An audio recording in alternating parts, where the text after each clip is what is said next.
Hi friends, welcome to just rice academy. இன்னைக்கு நம்ம பார்க்க போகிறது C#ல ப்ரோக்ராமோட பேசிக்கான ஸ்ட்ரக்சர். ஸோ ஒரு ப்ரோக்ராமோட பேசிக்கான ஸ்ட்ரக்சர் எப்படி இருக்கும் C#லன்னு பார்த்தீங்கன்னா இந்த மாதிரி இருக்கும். ஸோ ஃபர்ஸ்ட் எடுத்த உடனே வந்து யூஸிங் சிஸ்டம் அப்படின்னு நம்ம யூஸ் பண்ணுவோம். அடுத்தது நேம் ஸ்பேஸ் ஒரு பேர் கொடுப்போம், சாம்பிள் எது வேணாலும் கொடுத்துக்கலாம். அடுத்தது கிளாஸ் நேம் கொடுப்போம், அதுக்குள்ள மெயின் ஃபங்க்ஷன் இருக்கும். ஸோ இப்போ வந்து ஃபர்ஸ்ட் பார்த்தீங்கன்னா உள்ளேருந்து ஸ்டார்ட் பண்ணுவோம். ஸோ இந்த மெயின் ஃபங்க்ஷன் வந்து இந்த ஸ்டேட்மெண்ட்ஸ் எல்லாமே வந்து ஒரு மெத்தட்குள்ளே இருக்கும். அதே மாதிரி மெத்தட்ஸ் எல்லாமே வந்து ஒரு கிளாஸ்க்குள்ளே இருக்கும். கிளாஸ் வந்து நேம் ஸ்பேஸ்க்குள்ளே இருக்கலாம், இல்லை இல்லாமல் கூட போகலாம். இன்னும் கொஞ்சம் டீட்டெயிலாக பார்க்கணும் அப்படின்னா இப்போ பார்த்தீங்கன்னா இந்த சிஸ்டமுங்கிற இந்த பேக்கேஜ்குள்ளே இந்த நேம் ஸ்பேஸ்க்குள்ளே இது எல்லாமே வரும். ஸோ சிஸ்டம்குள்ளே வந்து collections dot generic, system dot link, system dot text, system dot threading dot task. So இந்த எல்லா இதை நேம் ஸ்பேஸ் செக்ஷனை நம்ம வந்து இம்போர்ட் பண்ணுறோம். லைப்ரரி இம்போர்ட் பண்ணுற மாதிரி எப்படி hash include studio dot h, conio dot ஹெச்னு சியில் பார்த்தோம், C++லையும் அதே மாதிரி நிறைய ஹெட்டர் ஃபைல்ஸ் பார்த்தோம். ஸோ அதே மாதிரி C#லையும் இந்த மாதிரி சிஸ்டம் டாட் எல்லா ஹெட்டர் ஃபைல்ஸை நேம் ஸ்பேஸை நம்ம வந்து இம்போர்ட் பண்ணுவோம். அடுத்தது வந்து நார்மல் நேம் ஸ்பேஸ்க்கு ஒரு டிக்ளரேஷன் செக்ஷன் இருக்குது, அதுதான் நேம் ஸ்பேஸ் ஃபர்ஸ்ட் ப்ரோக்ராம்னு பேர் கொடுத்துருக்கோம். நெக்ஸ்ட் கிளாஸ் டிக்ளரேஷன் செக்ஷன் இது. அதுக்கப்புறம் மெயின் மெத்தட் செக்ஷன். ஸோ இங்கே ஒரு மெயின் மெத்தடுக்குள்ளே பார்த்தீங்கன்னா console dot write line, console dot read key.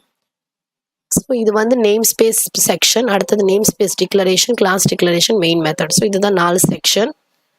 இன்னும் கொஞ்சம் டீட்டெயிலாக ஒரு ப்ரோக்ராம் த்ரூவாக பார்த்தோம் அப்படின்னா ஃபர்ஸ்ட் யூஸிங் சிஸ்டம்ங்கிறது என்னன்னா .NET frame work name space. So இந்த C# ப்ரோக்ராமிங் லாங்குவேஜே வந்து ஒரு .NET ஃப்ரேம் ஒர்க்காக நம்ம யூஸ் பண்ணுற லாங்குவேஜ். ஸோ அப்படி இருக்கும்போது அதோட நேம் ஸ்பேஸ் தான் இந்த யூஸிங் சிஸ்டம். ஸோ எல்லா இடத்துல நம்ம இந்த யூஸிங் சிஸ்டம்னு ஸ்டார்ட் பண்ணுவோம்.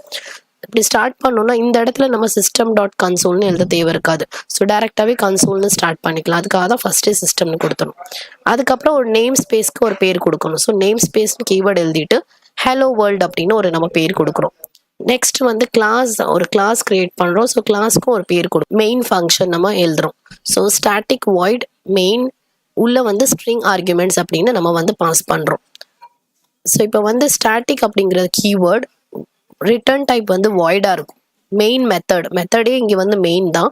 அதுக்கப்புறம் ஸ்ட்ரிங் ஆர்குமெண்ட்ஸ் நம்ம பாஸ் பண்ணுறோம். இப்போ எப்படி வந்து C++ல பிரிண்ட் ஆஃப், ஸ்கேன் ஆஃப், அதே மாதிரி சி அவுட், சி இன், ஸோ ரீட் ரைட்க்கு நம்ம ஸ்டேட்மெண்ட்ஸ் எழுதணுமோ அதே மாதிரி இங்கே வந்து C#ல கன்சோல் டாட் ரைட் லைன் அப்படிங்கிறது நம்ம ரைட் பண்ணுறதுக்கு ஒரு டெக்ஸ்ட் வந்து கன்சோலில் ரைட் பண்ணுறதுக்காக நம்ம யூஸ் பண்ணுற ஸ்டேட்மெண்ட். அதே மாதிரி கன்சோல் டாட் ரீட் லைன் வந்து ஒரு மெத்தட் நம்ம ரீட் பண்ணுறதுக்காக யூஸ் பண்ணுற method. So console dot write line வந்து ரைட் பண்ணுறதுக்காக, கன்சோல் டாட் ரீட் லைன் வந்து ரீட் பண்ணுறதுக்காக, இன்புட் ரீட் பண்ணுறதுக்காக, இது வந்து அவுட்புட்டை ரைட் பண்ணுறதுக்காக. ஸோ இங்கே பார்த்தீங்கன்னா ஹலோ வேர்ல்டு அப்படின்னு பிரிண்ட் ஆகும். அடுத்தது ப்ரெஸ் எனி கீ டு எக்ஸிட்னு பிரிண்ட் ஆகும். அதுக்கப்புறம் நம்ம வந்து கன்சோல் கிட்ட இருந்து ரீட் பண்ணுறதுக்கு இந்த பர்டிகுலர் ஸ்டேட்மெண்ட் மெத்தடை யூஸ் பண்ணுறோம். ஸோ இந்த வீடியோவில் நம்ம என்ன பார்த்தோம் அப்படின்னா பேசிக்காக ஒரு C# ப்ரோக்ராமோட ஸ்ட்ரக்சர் எப்படி இருக்கும், அதில் என்னெல்லாம் முக்கியமான செக்ஷன்ஸ் இருக்கும் அப்படிங்கிறத பார்த்தோம். ஒரு சின்ன எக்ஸாம்பிள் ப்ரோக்ராம் த்ரூவாக நம்ம இதை பார்த்தோம். இந்த வீடியோ உங்களுக்கு பிடிச்சிருந்ததுன்னா லைக் பண்ணுங்கள், ஷேர் பண்ணுங்கள், மறக்காமல் சப்ஸ்கிரைப் பண்ணுங்கள்.